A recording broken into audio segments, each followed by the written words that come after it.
Ngolunye usuku lapha emzini wakithi kwaShabangu kwakhona uAti owayeseganile nje lapha ekhaya eganele kwaMasuku. Sekenzeka ke uthola umntwana kahlukanisile ubulili. Kanti kulawo malanga inyanga yezulu izonqamula lapha emazweni asophongolo ibheke eSwazini ayibonkosi.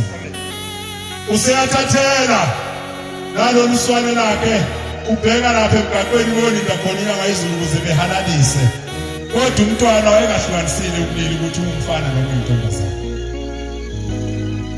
Uma befika laphana izodlula inkosi inyanga yezulu sebeyabe emgaqweni bayaphakama luyabe isilwane sasezulwini siyababheka simisa imoto esayihamba ngayo abazi ngalezo zikhathi bathi bayijika ngasesinceleni leyo moto.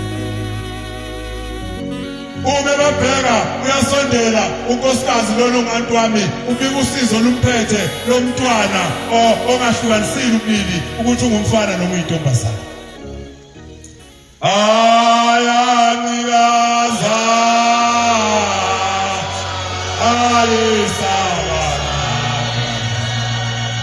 athi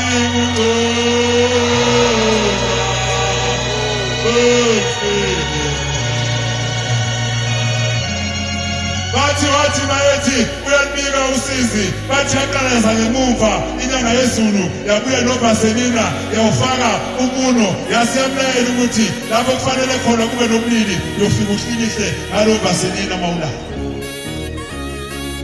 Sikhuluma ngalo Shembe kulawo malanga owasithandayo wasibumba wathi akube khona intsha yelibandla ezofunda ukuhlonipha yesabe uShembe ebesigcina imithetho kaShembe. Amen.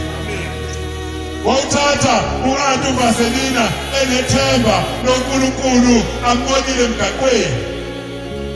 Wabuyela naye ekhaya wathi mayefika ushonilanga wafika wagcoba njengoba kushiwo usho inkosi inyanga yezulu lapho kufanele kube nobulili khona wahlikihla ngoVaselina walala.